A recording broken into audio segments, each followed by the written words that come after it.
द्रौपदी को पांचाली क्यों कहते हैं?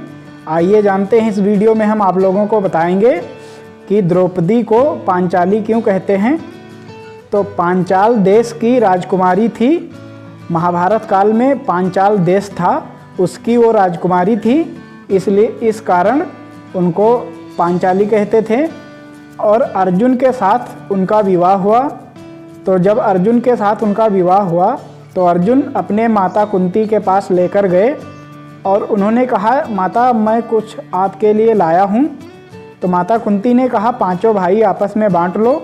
उसके बाद उन्होंने पीछे मुड़कर देखा तो द्रौपदी को, फिर उनका पांचों के साथ विवाह कराया।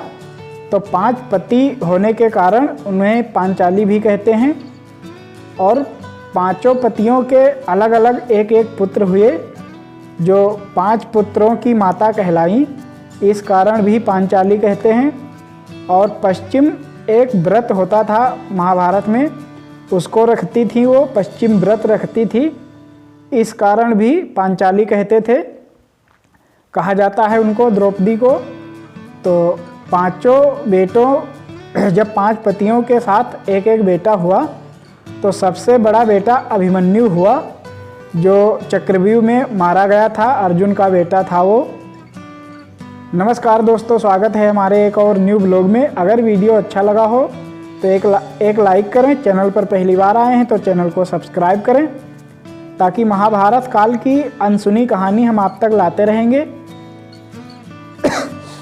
आप लोग महाभारत तो देखते होंगे मोबाइल और टीवी में, लेकिन कुछ ऐसी बातें उसमें हैं जो नहीं दिखाई गई हैं, तो हम आप लोगों को खोज करके लेकर आते हैं, तो आप लोगों को दिखाते हैं और बताते हैं।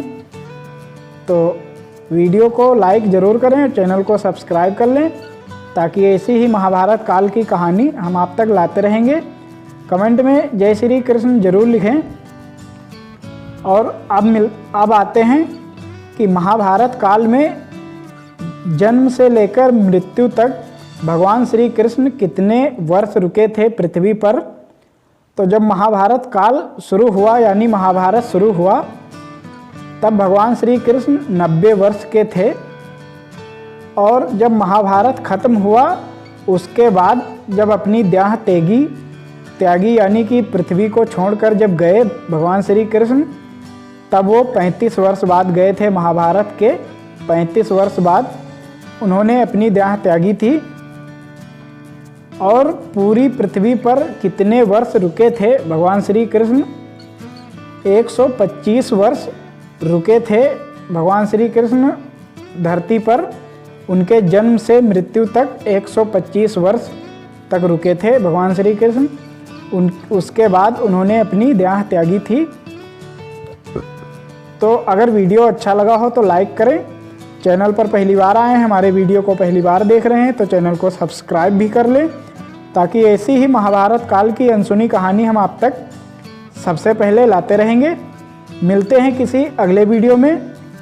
जय श्री कृष्ण कमेंट में ज़रूर लिखें। तो आइए अब जानते हैं कि भगवान मदद कैसे करते हैं। एक बार मैं नैनीताल यानी नीम करौली बाबा के दर्शन करने के लिए जा रहा था। तो वहाँ पर हम लोग रास्ता भटक गए।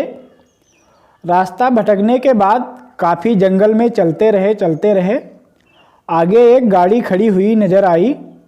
तो हमने सोचा कि चलो उनसे पूछ लिया जाए कि हम लोग रास्ता सही जा रहे हैं या भटक गए हैं। तो वहाँ पर एक गाड़ी में पूरा परिवार बैठा हुआ था। और जब हम लोग उसके पास रुके तो पूरा परिवार उतरकर रोने लगा और कहने लगा कि हमें अब आप अपना एक स्टेपनी दे दीजिए। यानी कि उनकी कार जो थी वो उनका टायर फट चुका था, तो उनके पास कोई दूसरा टायर भी नहीं था जो वो बांधकर जा सके। तो और उनके पास, और उस गाड़ी में पूरा परिवार बैठा था और जंगल में उनका टायर फटा, यानी कि दूर दूर तक कोई आदमी या कोई गांव नज़र नहीं आ रहे। तो जब हम लोग पहुँचे तो वो पूरा परिवार रोने लगा और कहने लगा हमें स्टेपनी दे दीजिए। तो हम लोगों ने उनको स्टेपनी दिया और उनका टायर अपने पास रख लिया। फिर हमने उनसे पूछा कि हम कहाँ जाना चाहते हैं, नैनीताल यानी नीम करौली बाबा के दर्शन करना चाहते हैं, वहाँ जाना चाहते हैं, तो ये रास्ता सही है या गलत? तो उन्होंने कहा ये रास्ता बिल्कुल सही है, हम भी वहीं जा रहे हैं, लेकिन इस जंगल में मेरे गाड़ी का टायर पंचर हो गया था, फट गया था और मेरे पास स्टेपनी भी नहीं थी बदलने को, तो आप लोग आए और हमारी मदद की। तो भगवान खुद नहीं जाते मदद करने, वो ऐसे ही मदद के लिए कुछ लोगों को भेजते हैं। अगर हम लोग रास्ता ना भटकते, जा सही दिशा में रहे थे, लेकिन हम लोगों को लग रहा था कि हम लोग गलत रास्ता जा रहे हैं, तो अगर रास्ता ना भटकते तो उनके पास कैसे पहुंचते और उनकी मदद कैसे करते, उनको अपना टायर कैसे देते, जो हमारे पास एक एक्स्ट्रा स्टेपनी थी। तो ऐसे ही भगवान मदद करते हैं। नमस्कार दोस्तों, स्वागत है हमारे एक और न्यू ब्लॉग में। तो रामायण कथा के अनुसार हमने आप लोगों को ये कहानी सुनाई कि भगवान मदद कैसे करते हैं। तो अगर वीडियो अच्छा लगा हो तो एक लाइक करें, चैनल पर पहली बार आए हैं तो चैनल को सब्सक्राइब करें, ताकि ऐसी ही कहानी हम आप तक लाते रहेंगे। और कमेंट में जय श्री राम ज़रूर लिखें।